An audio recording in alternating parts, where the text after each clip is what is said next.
Hello, in this video I'm going to show you how I made a storage box for my embroidery supplies from a shoebox. I had this tangled mess of colored embroidery thread and I needed a proper place to keep them, so I used this shoebox. First, I looked at the structural integrity of the box, and these side flaps were a little bit flimsy and crushed. So I'm just using some scrap cardboard to reinforce them, cutting shapes exactly to match the curve. And I'm also using hot glue to stick down flaps and things that may come up with time. I just want to reinforce every joint in the cardboard. I'm going to be using this embroidery piece that I've previously made. It's just kind of like a flowery meadow. Please excuse the portrait filming here. I just wanted to insert a quick clip to actually show you that this is my work. But I wasn't actually filming YouTube videos back when I made this. So I've had this piece lying around for quite a while without any use for it. So I decided to use it on the lid of the box, and I'm just cutting down the canvas to size to fit nicely in the middle.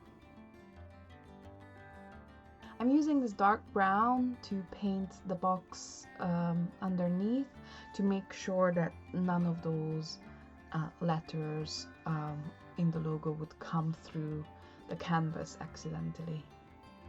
And now I'm just going to use some PVA glue to actually stick down the fabric. This should be quite permanent. And I'm going to use that same dark brown acrylic paint for the whole box.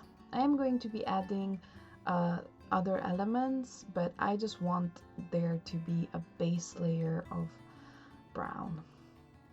So I'm using this lace. It's just a random roll of lace I probably bought from the market some years ago, and I'm going to be using it basically to cover the entirety of the box. I'm using PVA glue again and just carefully pressing it in and measuring strips because I'm not very keen on wasting a lot of this lace. There are places where it overlaps, but I don't mind. I think the dimensional effect that it creates is quite pleasant. This is about a day later when the glue has completely dried. And now I'm going to be using the same dark brown acrylic paint to cover the lace thoroughly everywhere. I'm taking my time getting into the nooks and crannies. I don't really want any of that orange to be showing through.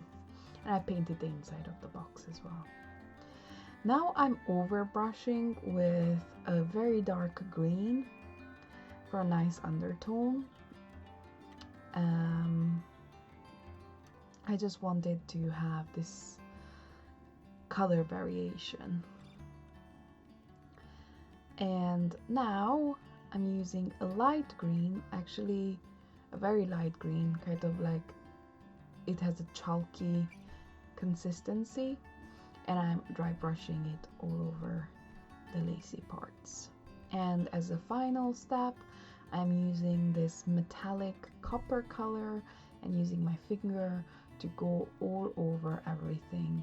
And with the light green, I think it gives this kind of metallic tarnished coppery color that I'm very fond of. So I decided to make these bobbins out of scrap cardstock. because I have a lot of scraps of thread that are not like full skeins, and they often are the major reasons for the tangles. And I just made a paper template, and then I'm using the template over and over again to make lots and lots of duplicates. I didn't count them, but I made quite a few. And I'm reinforcing the edges with hot glue and also filling in the little holes that cardstock normally has, and they will just look nicer. And I'm doing this one by one to each little piece, and I'm of course painting them dark brown as well to match the box. Doing this to each and every one, and I'm going to be painting both sides. This was a little bit time consuming but necessary, and I'm using the same metallic copper color to finish the aesthetic, and they end up matching quite nicely with my box in the end. Of course, none of this is necessary, but it just pleases me to have things match. Now I'm turning my attention to the inside of the box. I want to have a few different compartments. So again, I'm using a little bit of scrap cardstock, and I'm going to be sticking some beautiful pattern paper on it. I think it's like cork texture, and I'm just dressing up these cardboard pieces so that they just look a little bit nicer. And I'm also using this little box.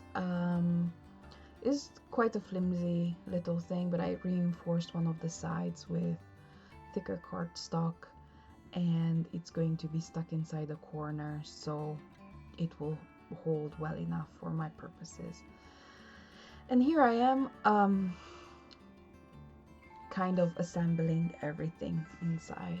I'm using a mixture of PVA glue for long-term resistance and hot glue to set everything in place. And with this, I create the nice little compartments that I wanted for the different things. And then the arduous process of going through my scraps and winding all of the thread on the little bobbins that I made. I say arduous, but actually it was a pleasant evening while I was watching a movie or something.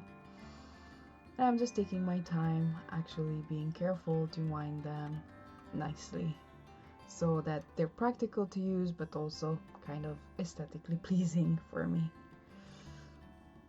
And I'm going to do this for most of my scraps, at least the ones that have that are longer threads. The very smallest scraps, I'm going to leave them on the paper thingies with holes in them that come with embroidery kits sometimes. And I have a few spares as well. So these ones I'm going to place inside of the box and have them stand up so I can see them, see the colors. When I need a color, I'm going to first go and look in the scraps. And of course I'm arranging them in a sort of rainbow color. I'm still keeping those punched papers because I know I'm going to have tiny scraps in the future too, so it's good to hold on to things like that. And now I'm pulling out my huge collection of colors, and my purpose is to arrange them in a sort of rainbow color. It's not going to be perfect because there's just way too many colors. First I'm just grouping them into color categories from whites to blues to pinks and oranges, browns and reds. And then each color group I'm just going to arrange into a sort of rainbow color. Well, not rainbow, but like progressive color shift.